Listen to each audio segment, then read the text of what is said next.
What do Alicia Keys, Adrian Grenier, and President Barack Obama have in common? They were all raised by single parents. We all know an amazing single mom who works her butt off, and we don't know how she does it. That's why a bill in Wisconsin's legislature has a lot of people angry. Senator Glenn Grothman's proposal blames single parents for child abuse and neglect. It calls non-marital parenting a risk factor above alcoholism and even domestic violence. The story went national, and single moms everywhere are crying foul. There are 5 times as many single moms as dads in the U.S. Are we using gender and now motherhood as a political weapon? And of course, parenting is, listen, my wife and I have triplets, and I know how hard it is to raise children. And I see single moms or dads, and I'm amazed that they can do it. I couldn't do it if we weren't together. I'm certainly not with 3. But are single parents the cause for child abuse and neglect? Joining me to address this by phone, I've got University of Minnesota Professor Alan Sroufe. He has done extensive research on early childhood and adolescent development and is an expert in the field of psychopathology and attachment. Also with us, attorney and single mother of 2 and a foster mom as well, Lisa Bloom. She is the author of Think. Also, I've got single mother of 2, Sirius XM radio host Judith Regan. Hey, Judith, good to see you. And I've got the Wisconsin State Senator, Glenn Grothman himself. Senator Grothman, I want to start with you. What is this proposed law supposed to do? Well, actually, you've completely misconstrued the proposal. All the proposal is doing is saying that a local organization who is taxpayer funded, who is trying to fight child abuse and neglect, has to try to educate the public that it's more difficult for a single parent, be it a mother or a father, to prevent child abuse and neglect to their child in that situation. For example, the National Department of Health, no conservative group, will tell you that if you have a single mother and her boyfriend, it is 20 times more likely that that child will suffer sexual abuse than an intact family of the biological mother and father. Now, if we're serious about combating abuse, those statistics have to be out there. Because I think right now we have too many people like yourself, quite frankly, who are making it appear like there's no difference in risk for children in a single-parent family or a married couple family. There are many wonderful single mothers and Mr. Grothman, Senator Grothman, I know them both. Yep. Listen, I'm glad you put it that way because, listen, because I brought the leading expert on this topic, at least in my opinion, Dr. Alan Sroufe, who I've been reading his literature and listening to his lecture for years. Dr. Sroufe, are you there? I'm here.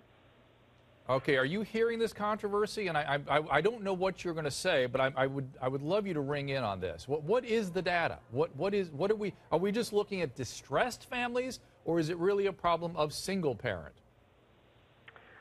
Well, I think you've just pointed us in the right direction. Of course, being a single parent is a risk factor for problems because single parents are notably more impoverished than parents in intact homes.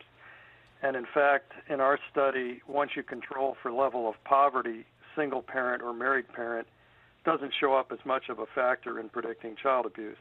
There are other things that do predict child abuse. Okay, so I'm going to stop you.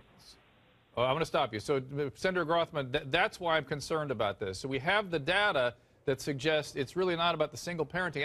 And Professor Sroufe, I remember once you said this, the one thing you really wish for single parents is a supportive partner, somebody to help them with their task. And that's, of course, you know, a important thing, a viable thing. But you're saying that it is really economic distress that falls out as the main issue. Is that correct? Well, social support is of course, huge. And there are lots of ways of having social support. Sometimes it's from a marital partner, and that's fantastic if you have a supportive marital partner. If you don't, it's also good if you have other sources of social support, and that's where society comes in terms of trying to see to it that there is more support for single parents. Okay, Senator Grothman, I'm going to have you respond, and then I'm going to unleash the hounds here a little bit. Sure. Go ahead. I think a frustrating thing is this. Over the last 50 years in this country, single parenthood has become much more normal. Recently, the New York Times reported that 60% of the births to women under the age of 30 are to women who aren't married. 40 years ago, that number would have been something like 10%. This is going on because I think the entire social services establishment as well as the mass media, have been reluctant to be not politically correct and reluctant to say that there are risk factors for single parenthood, including inevitably much tougher economic circumstances. Now, we can either allow that 60% number to go up to 70 or 80%, or we can begin to say, hey, maybe some different decisions ought to be made out there. Okay, All right. but Senator, I'm going to start with a single mom, Lisa Bloom. Go ahead, Lisa. If I may, I'm a single mom. I'm also an attorney, and I have a copy of the bill right here in my hand. And it does say that you would require the Child Abuse and Neglect Prevention Board to emphasize non-marital parenthood as a contributing factor to child abuse and neglect. How dare you? How dare you broad brush single parents as contributing to child abuse and neglect? Why not, for example, say let me finish my point. Why not say, for example, that parents who live in poverty are also exhibiting risk factors for child abuse and neglect? I mean, how can you broad brush an entire group of people like that? Ma'am, those things are already being done.